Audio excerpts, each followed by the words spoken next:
Imagine acordar amanhã e perceber que não tem absolutamente nada para comer.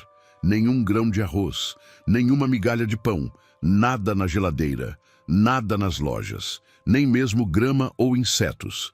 Agora, imagine isso durando não um dia, não uma semana, mas meses a fio. Em 1932, na Ucrânia, isso não era um pesadelo hipotético, era quarta-feira. O Holodomor, a grande fome que matou milhões na Ucrânia soviética, não foi uma tragédia natural. Foi uma execução em massa cuidadosamente arquitetada, usando a arma mais primitiva de todas, a fome. E você está prestes a descobrir como um dos regimes mais poderosos da história transformou o celeiro da Europa em um cemitério a céu aberto.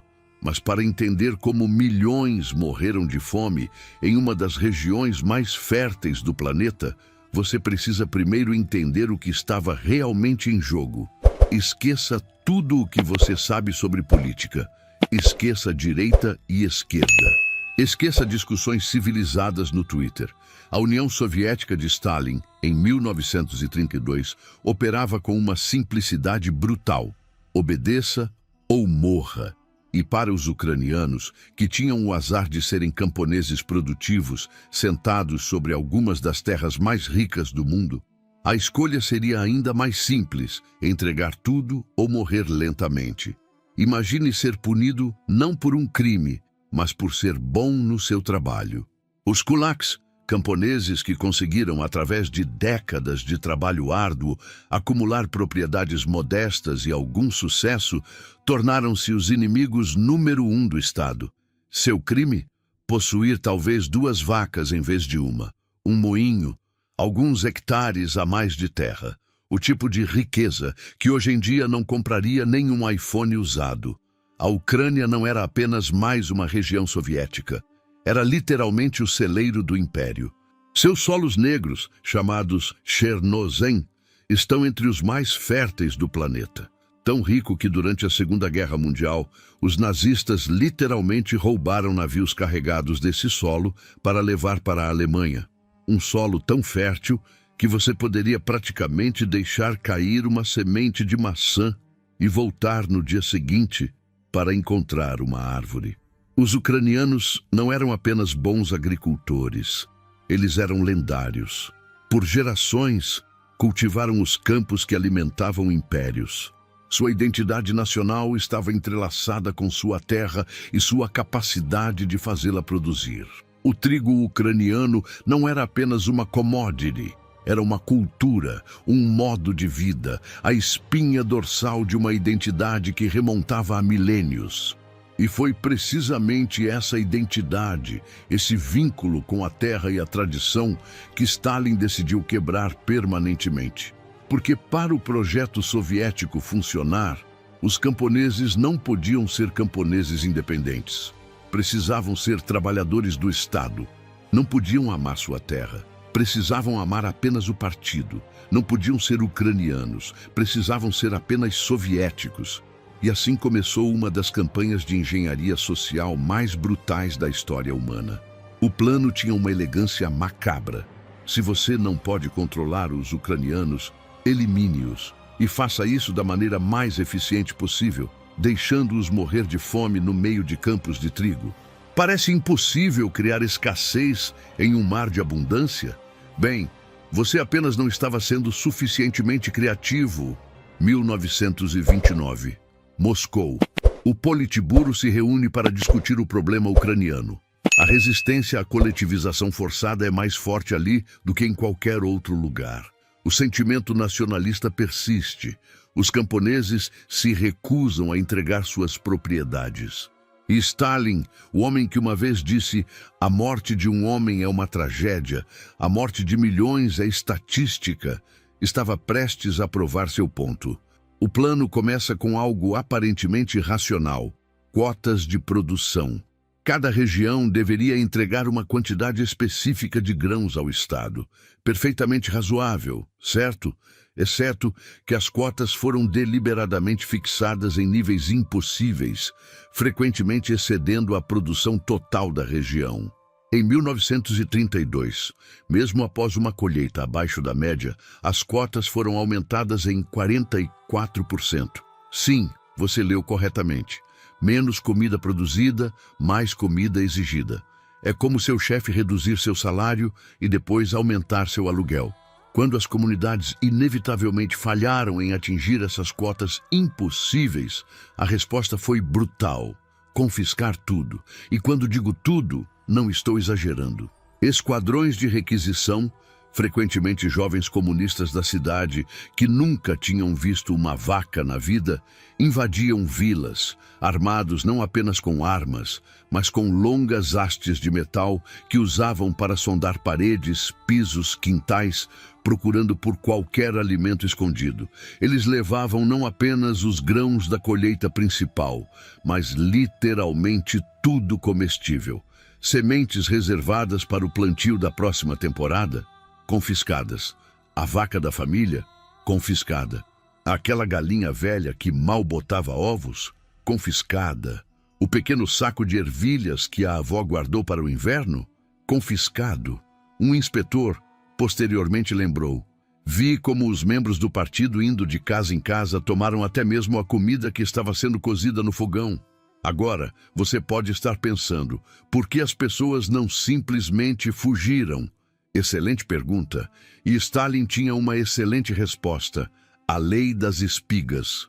Em agosto de 1932, uma nova lei foi aprovada, tornando crime capital o roubo de propriedade socialista, incluindo espigas de grão caídas nos campos após a colheita.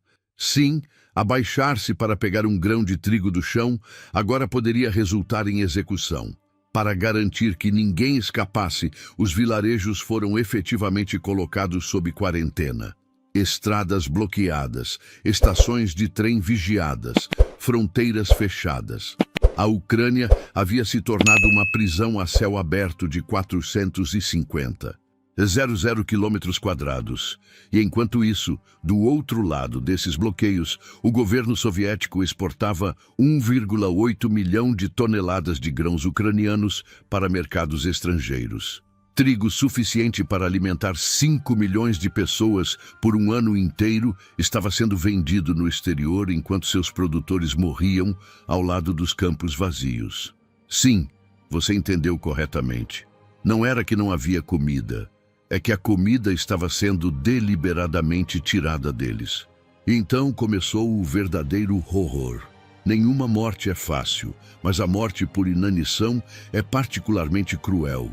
Seu corpo literalmente se consome vivo em uma ordem meticulosamente programada pela evolução. Primeiro, vão as reservas de glicogênio, açúcares armazenados no fígado. Isso dura apenas horas. Depois, seu corpo começa a quebrar gorduras. Você sente fome constante, seu estômago dói, mas ainda está funcionando. Após algumas semanas, todas as reservas de gordura desaparecem. Seu corpo passa para o modo de emergência final. Começa a consumir suas próprias proteínas, músculos, órgãos, até mesmo o coração. Seu corpo está literalmente comendo a si mesmo. Os sintomas são grotescos. Sua barriga incha absurdamente enquanto seus membros se tornam palitos. Um fenômeno chamado barriga de Kwashiorkor, causado pela falta de proteínas no sangue, que permite que fluidos vazar para o tecido abdominal. Crianças de 5 anos pareciam grávidas, com cabeças enormes balançando em cima de corpos esqueléticos. Sua pele fica cinza, depois começa a escurecer em manchas, como se estivesse apodrecendo enquanto você ainda respira. O cabelo cai em tufos. Feridas não cicatrizam. Qualquer corte, qualquer arranhão pode se tornar uma porta de entrada para infecções que seu sistema imunológico enfraquecido não consegue combater. E a fome faz coisas estranhas com seu cérebro. A apatia se instala. Um embotamento mental que é, na verdade, um mecanismo de proteção para conservar energia. As vítimas ficam letárgicas, indiferentes, incapazes de sentir mesmo emoções básicas. Uma mãe poderia observar seu filho morrer com uma expressão vazia, não por falta de amor, mas porque seu cérebro faminto não podia mais processar a dor emocional. Viktor Kravchenko, um funcionário soviético que mais tarde desertaria para o Ocidente, descreveu visitar uma vila ucraniana durante o Holodomor. Em uma cabana encontrei uma mulher morrendo, mas ainda consciente. Sua voz tinha ido embora, mas seus olhos ainda nos questionavam por quê. Um professor da região de Kharkiv relatou. Frequentemente as pessoas iam dormir e não acordavam. Era fácil diferenciar os que estavam apenas muito fracos dos que estavam realmente mortos. Os mortos tinham manchas azuis na testa. As pessoas comiam absolutamente qualquer coisa para sobreviver. Cascas de árvores, raízes, camundongos de campo. Os poucos cavalos que restaram foram tão completamente consumidos que nem mesmo os cascos sobraram. Há relatos confirmados de pais alimentando seus filhos com sangue drenado de suas próprias veias. Quando nem mesmo isso estava disponível, aconteceu o inimaginável. O canibalismo deixou de ser um tabu distante e tornou-se uma realidade sombria.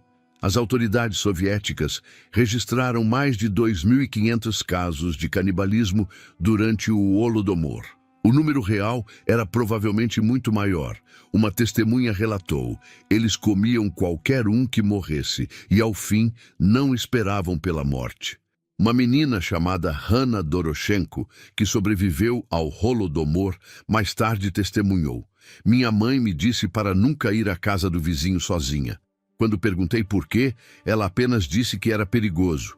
Anos depois, descobri que eles haviam comido seus 2 filhos mais novos. Ao longo das aldeias, cartazes foram afixados lembrando: comer seus próprios filhos é um ato de barbarismo.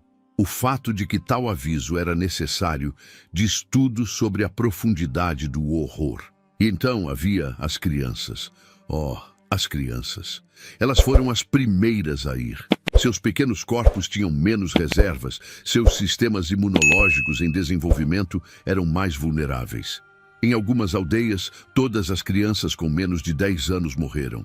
Todas elas. Órfãos vagavam pelas estradas como fantasmas, com barrigas inchadas e olhos afundados, até que simplesmente desabavam e não se levantavam mais. Em estações ferroviárias nas fronteiras da Ucrânia, mães desesperadas tentavam entregar seus filhos a qualquer um em um trem que saísse, mesmo os estranhos, na esperança de que pudessem sobreviver em outro lugar.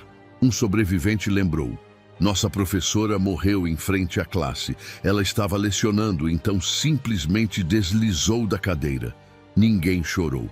Não tínhamos energia para chorar.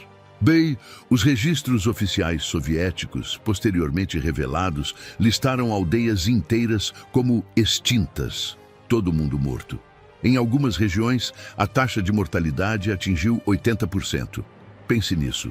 8 em cada 10 pessoas que você conhece, sua família, seus amigos, seus vizinhos, todos mortos em questão de meses.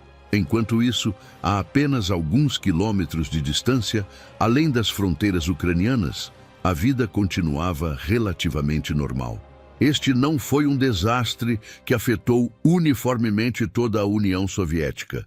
Foi cirurgicamente focado. E o governo não apenas permitiu que isso acontecesse, ativamente impediu a ajuda. Quando a Cruz Vermelha Internacional tentou enviar assistência, foi recusada. Quando jornalistas estrangeiros tentaram investigar os rumores de fome, foram impedidos de viajar para as áreas afetadas. Quando a notícia finalmente vazou para o mundo exterior, foi denunciada como propaganda fascista. Em Moscou, funcionários do governo jantavam em banquetes. Na Ucrânia, pessoas comiam cadáveres. Este é o verdadeiro horror do Holodomor.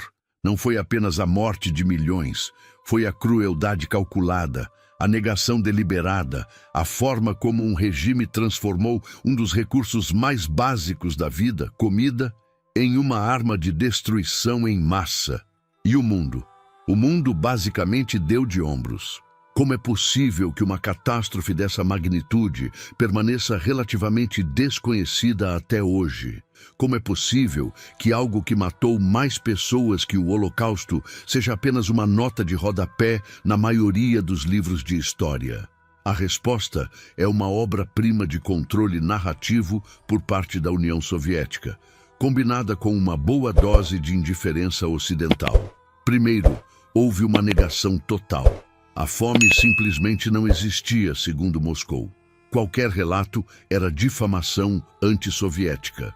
O governo tomou medidas extraordinárias para ocultar a verdade. Aldeias devastadas pela fome eram transformadas em cenários Potemkin para visitantes estrangeiros, com comida temporária nas lojas, pessoas saudáveis importadas de outras regiões e rotas cuidadosamente controladas que evitavam as áreas mais devastadas. Os poucos jornalistas ocidentais em Moscou foram proibidos de viajar para a Ucrânia, e aqueles que duvidaram da linha oficial enfrentaram sérias consequências. Gareth Jones, um jornalista galês que arriscou entrar clandestinamente na Ucrânia e relatou a verdade sobre a fome, foi posteriormente banido da União Soviética e morreu em circunstâncias misteriosas na Mongólia. Enquanto isso, o jornalista do New York Times, Walter Duranty, que mais tarde ganharia um Pulitzer, escreveu infamemente: "Qualquer relato de fome na Rússia hoje é um exagero ou propaganda maliciosa." Ele escreveu isso enquanto milhões morriam. Documentos desclassificados revelam mais tarde que Duranty sabia da verdade, mas a suprimiu para manter seu acesso privilegiado em Moscou. Mesmo após o fim da fome, a negação continuou. Os registros foram falsificados, censos destruídos. Certidões de óbito listaram causas naturais ou doenças gastrointestinais, em vez de inanição. Sobreviventes foram alertados a nunca falar sobre o que testemunharam, sob risco de prisão ou pior. Quem morreu? Os números são debatidos até hoje, mas a maioria dos historiadores sérios estima entre 3,5 e 5 milhões de mortes diretas por inanição. Alguns estudos demográficos sugerem que, quando você inclui os nascimentos que nunca ocorreram devido à fome, o déficit populacional total pode chegar a 7 milhões. Pense nisso. É como se toda a população da Dinamarca simplesmente desaparecesse. E o que foi mais insidioso, o governo soviético aproveitou a devastação para resetores completamente as áreas rurais da Ucrânia. Após a fome, as aldeias vazias foram repovoadas com colonos russos. Escolas ucranianas foram fechadas. O uso da língua ucraniana foi restringido. Uma política de russificação forçada foi implementada. A estratégia funcionou por décadas. Na era soviética, o Holodomor não era apenas negado. Era um não-evento, um buraco negro na consciência histórica, algo que não podia ser mencionado, estudado ou sequer reconhecido. Foi apenas após a queda da União Soviética que a verdade completa começou a emergir. Arquivos foram abertos, relatos de testemunhas foram coletados, valas comuns foram exumadas. Uma história que havia sido violentamente suprimida por 60 anos finalmente veio à luz. E mesmo assim, até hoje, há quem negue que foi um genocídio deliberado, que foi apenas uma tragédia, um erro de planejamento, um resultado infeliz de políticas bem-intencionadas. Imagine se alguém disse o mesmo sobre o Holocausto. Aqui está a verdade nua e crua. O Holodomor não foi um acidente, não foi uma calamidade natural. Foi uma arma de destruição em massa apontada para o coração da identidade ucraniana. Foi, nas palavras do historiador Timothy Snyder, um crime político deliberado. O que é ainda mais assustador sobre o Holodomor não é apenas que aconteceu, mas que quase foi esquecido. A magnitude do crime é superada apenas pela magnitude do esquecimento. E talvez seja por isso que esta história é tão importante agora. Porque quando sociedades esquecem seus traumas, elas se tornam vulneráveis a repeti-los. Como uma fome artificial pode acontecer no mundo moderno? Você pode perguntar. Mas é a pergunta errada. A pergunta certa é: como podemos garantir que isso nunca mais aconteça? Porque a verdadeira lição do Holodomor não é apenas sobre a brutalidade soviética ou o sofrimento ucraniano, é sobre como regimes totalitários de qualquer ideologia são capazes de usar as necessidades mais básicas da vida como armas contra suas próprias populações. É sobre como a propaganda pode esconder atrocidades em plena vista. É sobre como o mundo pode ficar em silêncio enquanto milhões morrem. E talvez, mais importante ainda, é sobre a resiliência do espírito humano. Porque apesar de tudo o que Stalin fez, ele falhou em seu objetivo final. A Ucrânia sobreviveu. A cultura ucraniana sobreviveu. A identidade ucraniana sobreviveu.